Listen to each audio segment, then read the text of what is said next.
Okay, now we're going to do part B of the 10th lecture, and this is chapter 24 on galaxies. And as I mentioned before, it would probably be to your advantage to read chapter 3 on the Milky Way, although I won't be testing you on any material from that chapter, except there might be one or two things that I'll be mentioning in this particular lecture that may have come from that chapter. You're all probably familiar with the Hubble Space Telescope. It was named after Edwin Hubble, who in 1924 made a systematic survey, a comprehensive survey of the galaxies that were known at the time. And he did this at the Mount Wilson Observatory in California. And he classified galaxies in one of four, as being all in one of four or perhaps five different types. So he said galaxies were either spirals, barred spirals, ellipticals, and irregulars. And the spiral galaxies, an example would be, for instance, Andromeda, which is a neighbor of ours, and possibly the Milky Way itself, although that's more likely a barred spiral. These have flattened galactic disks with spiral arms, a central galactic bulge with a dense nucleus, and a halo of faint old stars. These galaxies are categorized, further categorized as SA, SB, and SC galaxies, depending on the size of the galactic bulge. So the ones with the largest bulge are classified as SA, the smaller bulge is SB, and the smallest is SC. And the other thing is that SA galaxies, the spirals seem to be tightly wound around the body of the central portion of the galaxy. And as you go out to SB and SC galaxies, the arms are not as tightly wound. Barred spirals have an elongated bar of stellar and interstellar matter passing through the center and extending beyond the galactic bulge. And these are designated similarly as SBA, SBB, and SBC. This produces an elongated kind of bulge. And the Milky Way is probably either an SBB or an SBC galaxy. Stars forming in the spirals are OMB type stars. The disks are rich in gas and dust. Ellipticals, the third classification, are classified as either being E1 through E7 galaxies, and this has to do with the elongation. So if you actually look at elliptical galaxies, they're going to be more or less round in the sense of an E1, and then they'll be much more elongated in E7, and everything else will be somewhere in between that.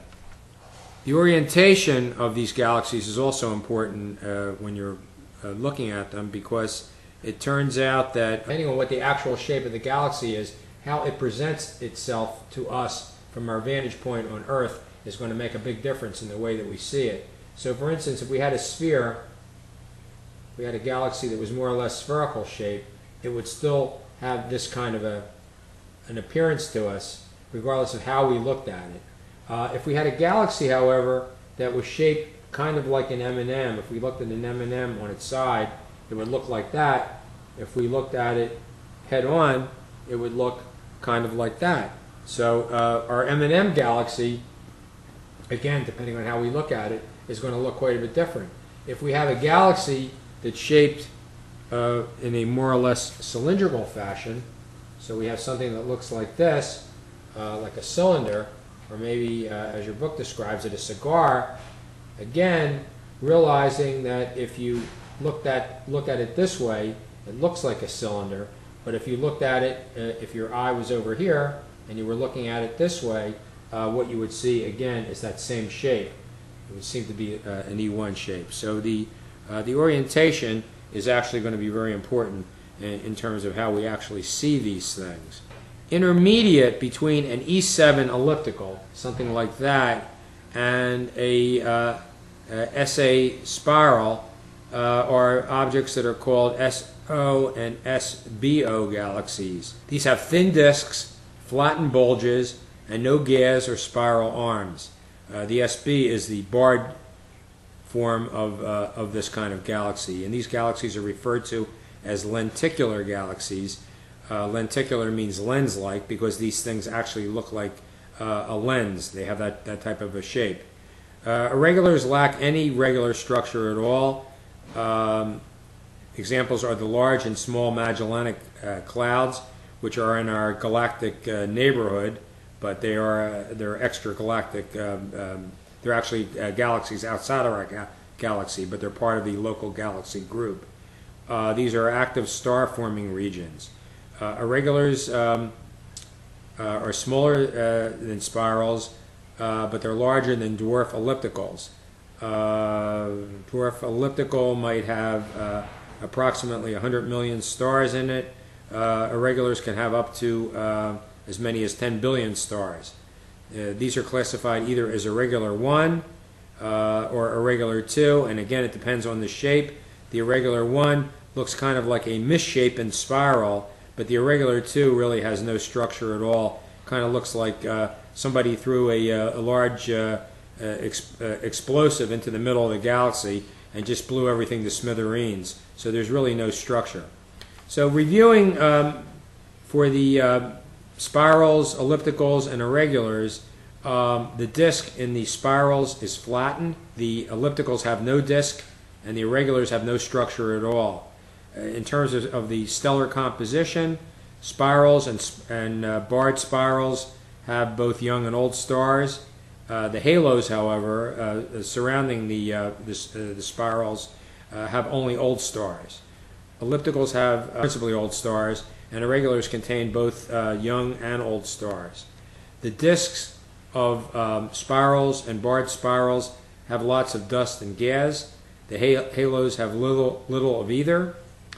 In ellipticals, there's hot X-ray emitting gas, and there's very little cool gas or dust present in these galaxies. And irregulars have lots of gas and dust.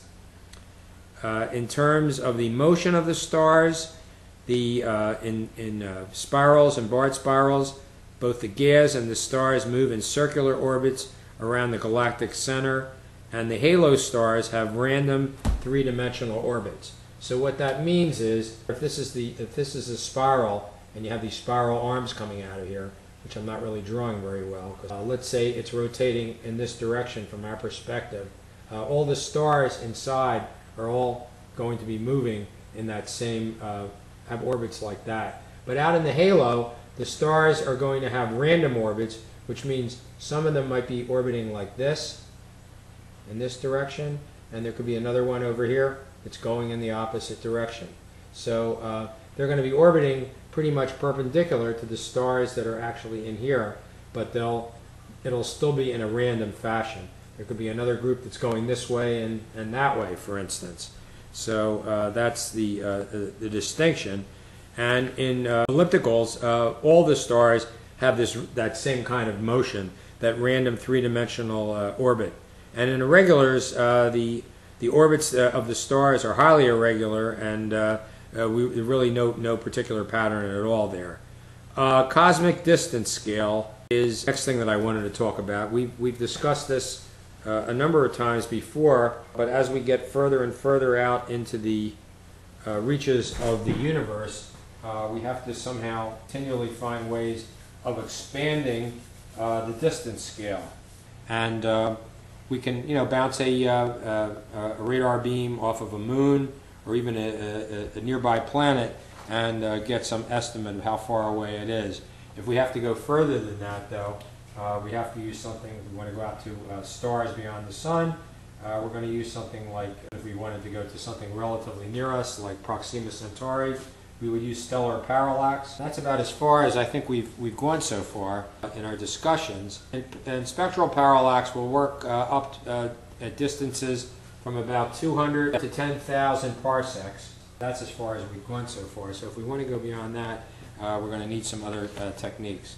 So one of the things that we can do that will take us out to 25 megaparsecs, that's 25 million parsecs. So we can go from 10,000 all the way out to 25 million parsecs using this next technique that involves variable stars. And there's two kinds of variable stars. what are called Cepheid stars, and another class of stars that are called RR Lyrae stars. And basically, the way that this works is that we can actually look at the rate of variation in the intensity of the stars, and that correlates directly with the luminosity of the star. And once we have the luminosity, then we've got a formula that we can use. Beyond that distance, we can extend that out to actually 200 megaparsec. And basically what this is, we can look at a galaxy, and we see that the galaxy is rotating. And it turns out that the rotational rate is actually going to be directly related to the luminosity of the galaxy. So the faster this thing is rotating, the more luminous it is. You could probably explain that in terms of the fact that if there's more matter in the galaxy, it's going to be rotating faster. And also, if there's more matter, it's going to be brighter, because it means there's going to be more stars in there, so that's going to make it brighter. So there is that relationship. And actually, if you plotted this, we put in the rotational rate down here in kilometers per second. And here we'll use luminosity in terms of solar units. So we have these numbers here. And then over here we're going to have velocities. They're going to range from 30 kilometers per second to, let's say, 60. And then the next point will be at 300. And then finally out here at 1,000. So we might find, for instance, that if we were to plot this speed with respect to luminosity, we get a point up here, somewhere up about here. And then if we plotted the low speed with respect to luminosity, we get a point somewhere around here. And then all the other points here would lie along a straight line. So there'd be a point over here, and another point over here at 300 kilometers per second. But we actually find that there's this proportionality. And even though my line isn't straight, you get a pretty straight line for that. What it is that we're actually going to find is the velocity, and we can do that by looking at individual wavelengths of light and see how much broadening that we get. So that can be correlated, the Doppler broadening can be correlated to the velocity, because as this galaxy is rotating, when it's rotating towards us, remember, it's going to be blue shifted, and as it rotates away from us, it's going to be red shifted, and the rate of that is going to determine how much broadening we get. So the broader the line, the greater the velocity will be. So we find this first. That gives us the luminosity. The apparent brightness we can measure. That's what we're observing through the telescope. We've got the luminosity, which we just calculated, and from that we can get an estimate of the distance. So that's Tully-Fisher. And if we want to go beyond Tully-Fisher, then we're going to need to extend our ladder even further. And to go further than that, we need something that are called standard candles. And a standard candle is an object. These are obviously very distant objects. It has to be very, very bright, but it's a known luminosity. So regardless of where we see these objects, they always have the same luminosity. We call that a standard candle.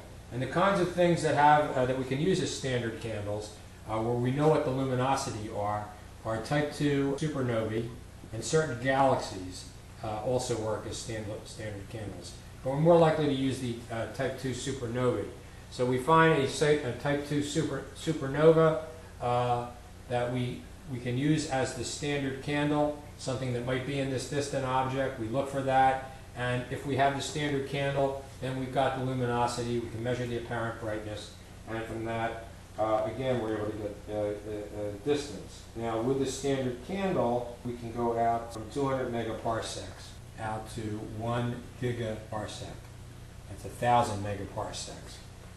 Now you're all the way out to approximately maybe 10% of the known universe. That's about as far as you're going to go, the top rung of the ladder, so to speak. And we use a relationship that's called Hubble's law. For very, very distant objects, the recessional velocity is going to be directly related to how far away they are. So we can actually say that the recessional velocity is going to be equal to a constant, h sub 0, times the distance. The constant h sub 0 is called Hubble's constant, and it has a value, the generally used value is 70 kilometers second per megaparsec. I did mention that we are part of a local group of galaxies. I mentioned, for instance, the Magellanic clouds, the large and small Magellanic clouds are part of our local group of galaxies. Consist of only a total of about 50 galaxies, which are all within about 1 megaparsec, so parsec of the Milky Way.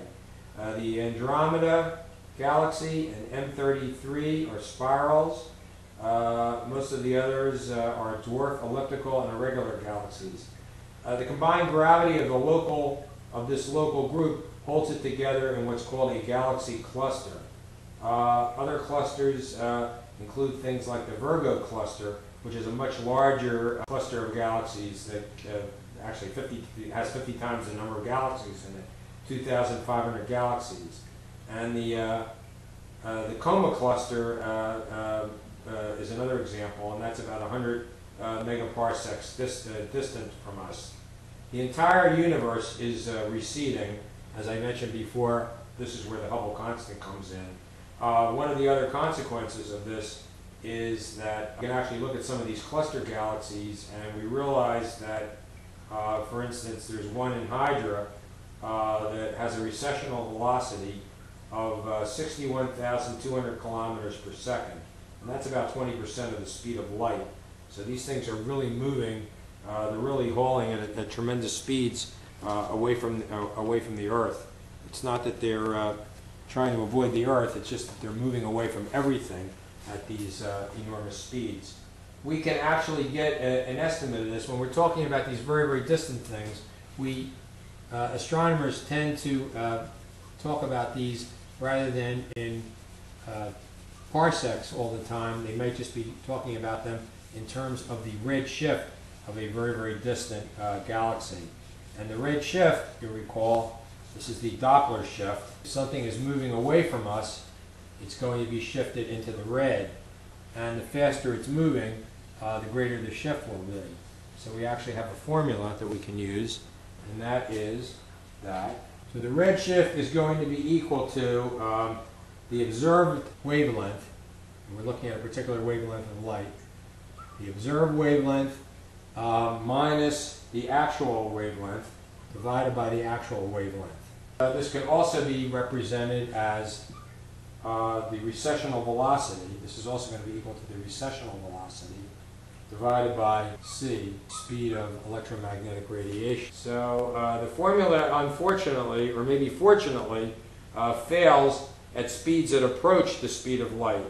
So it's actually possible to get redshifts of greater than 1, and we do see that.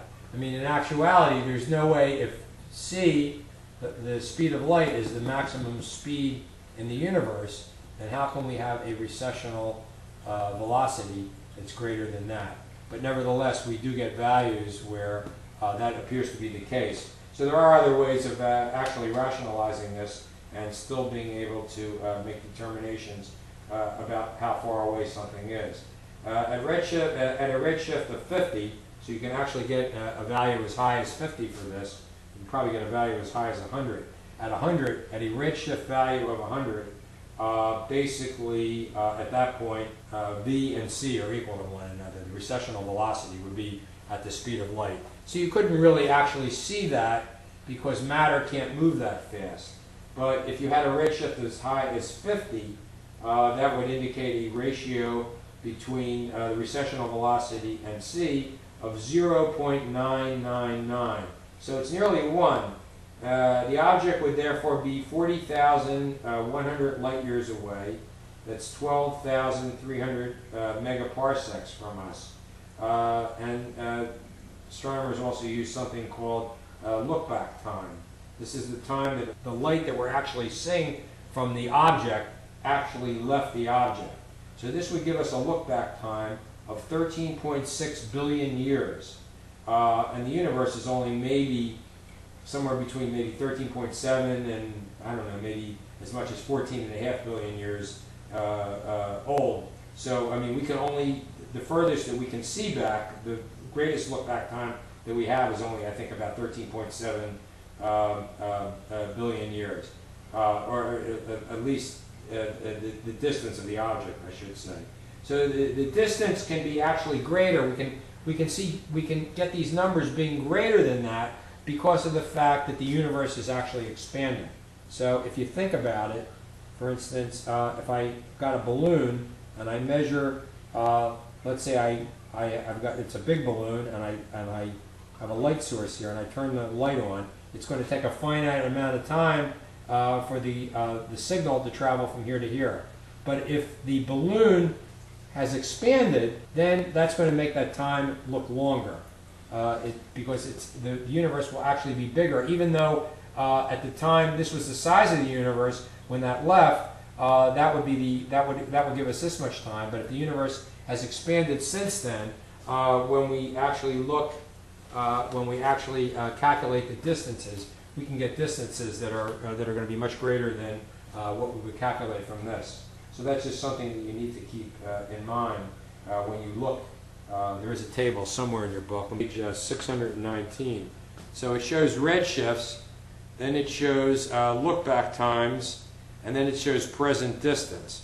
So it might be, when you look at this, it might seem a little strange because even at an infinite redshift, the look-back time is only 13.7 billion years, and yet the present distance is 47.5 million light years. So when you look at that, that's going to look a little bit strange because you might say to yourself, well, how can it be that if we're looking back 13.7 billion years, how could the universe have expanded this particular distance when in fact it's now at 47,500 million instead of 13.7 million. Well, it's because, as I said, of that the fact that the universe is actually expanding, and that's giving us that inflated value as the universe itself is inflating. So all the galaxies that we talked about so far are what Hubble describes as normal galaxies. Bright galaxies like our own, like the Milky Way, have luminosities of about approximately 10 billion times that of the Sun. But about 40% of the bright galaxies that are out there have extreme luminosities. So these are called active galaxies. And in terms of the optical emission, that is the emission in the visible range, these things look pretty much like other kinds of galaxies. But where they differ greatly is at the higher and lower frequency ends of the electromagnetic spectrum. So you'll see incredible, enormous amounts of radio emission, and also enormous amounts of things like X-ray and gamma emission from these galaxies. And some previously normal systems become starburst galaxies with widespread star formation. And this is probably initiated by interactions with a neighboring galaxy, so two galaxies colliding, for instance. Active galaxies have violent events occurring in or near their active galactic nucleus. Carl Seyfert was the first one to discover a kind of galaxy that is now named after him. And these Seyfert galaxies are intermittent in terms of their energy. They're intermittent among active galaxies. They have nuclei that are about 10,000 times as bright as our own galactic nucleus.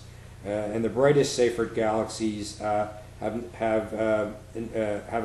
have a nucleus that will be actually 10 times brighter than that of our entire galaxy. And although these things may be producing energy at all wavelengths of the electromagnetic spectrum, about 75% of Seyferts are emitting most of their energy in the infrared portion of the spectrum.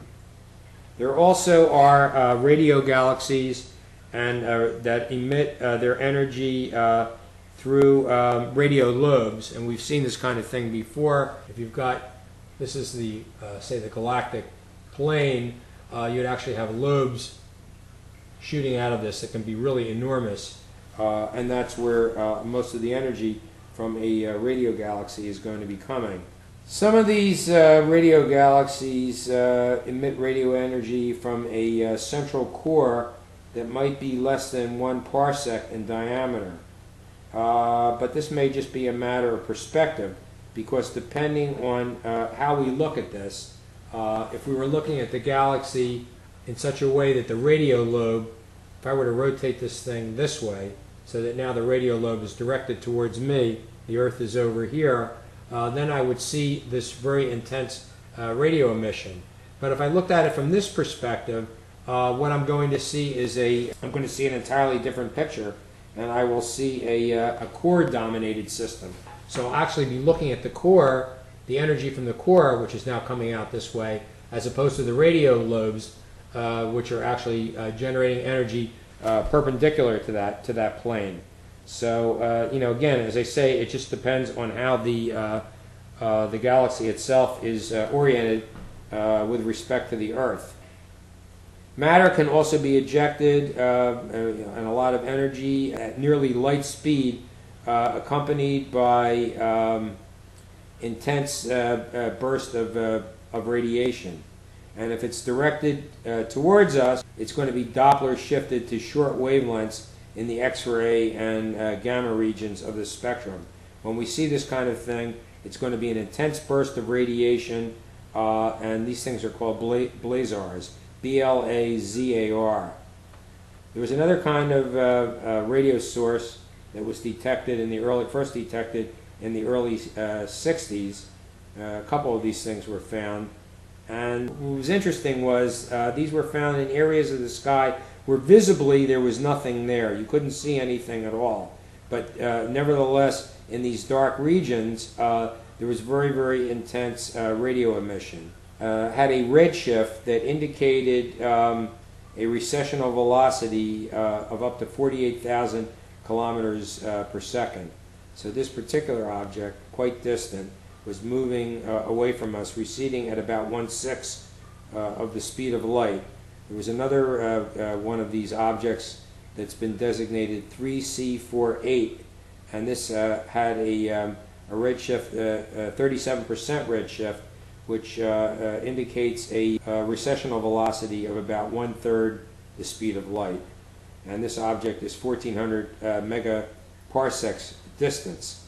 The luminosity of 3C48 is in the range of about 10 to the 38th watts. The brightest Seyfert galaxies are about 10 to the 40th watts, and the 10 to the 40th watts is typical value for that. But anyway, these other objects are referred to as quasi-stellar radio sources, or quasars. But if you were to actually look at them, say through a telescope, they're really going to look like there's very, very little visible light at all. So these things, even though they're emitting enormous amounts of energy, they're just going to look like very, very dim stars. But they probably have intensely bright nuclei, and they actually are the intensely bright nuclei of these very, very distant active galaxies.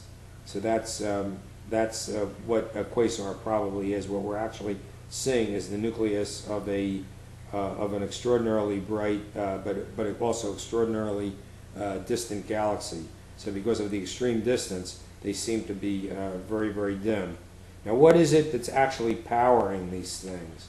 All the active galaxies that we've seen so far have at least there are about 5 or 6 different things that they all have in common.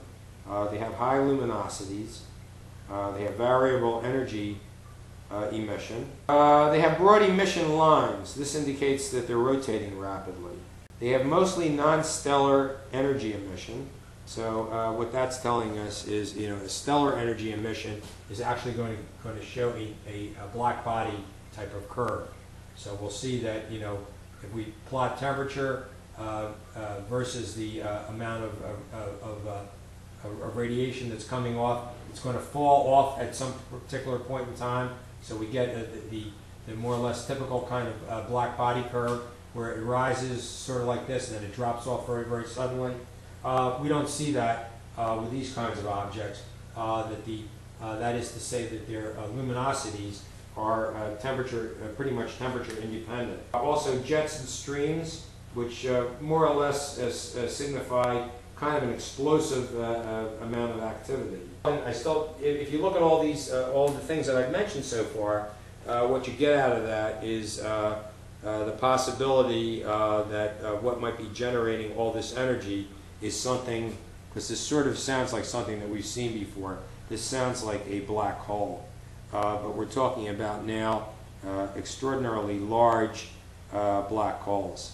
So the source of energy here is believed to actually be a supermassive black hole. Could be as many as could be a black hole as large as 1 billion solar masses. But what's happening is that in order to actually be generating this energy, this thing has to be consuming stars. So the matter of stars has to be falling into the black hole, and in order to generate 10 to the 38th watts, which is what we saw before, we would need to be consuming approximately 1 solar mass every 10 years. A 10 to the 40th watt quasar would need 10 stars per year to actually fuel it. And on the other hand, something like a 10 to the 36 watt Seyfert galaxy would only consume 1 star about every 1,000 years. So just depending on the energy, that's really giving you an idea of also of the size of the black hole. A billion star mass black hole would have a radius of about 20 astronomical units, and the accretion disk for that would be something less than a parsec across. Still a fairly large object. Instabilities in the dust cause the energy fluctuations, and the line broadening results from the very rapid orbital rotation of the disk. X-rays the energy is emitted in the form of X-rays, and from the accretion disk, in many cases, it appears to be, depending again on the orientation, what we may be seeing is the X-rays shooting out this way. You know, we're in the same direction like I mentioned, where you had radio lobes. You could also have X-rays from a different galaxy. We could have X-rays going this way. But in these kinds of galaxies, if you look at the accretion disk around there, it's believed that rather than this being a flat disk, it's really a torus, T-O-R-U-S. And a torus would look more like a donut, but think of it as kind of like a tube rather than a flat disk that goes all the way around here. And the central part of that might be a thinner accretion disk, but you still have this tube which consists of dust and gas that's in there. And what happens is X-rays are actually being emitted in all directions here.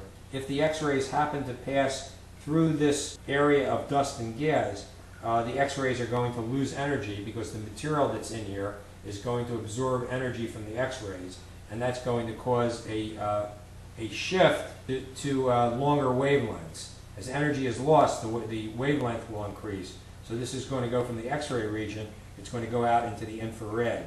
So if Earth is over here and I'm looking at that so that the X-rays are passing right through that torus, what I'm going to see is a lot of infrared radiation. If this is oriented with respect to the Earth, if the Earth were over here, then I'm going to basically be looking through, I'm not going to have to pass through there, and the light that's going to come through there, or the radiation that's going to come through, is going to come through in the form of X-rays. There's also a strong magnetic field, which is going to cause charged particles that are present in there, things like electrons, for instance, to accelerate in a spiral fashion.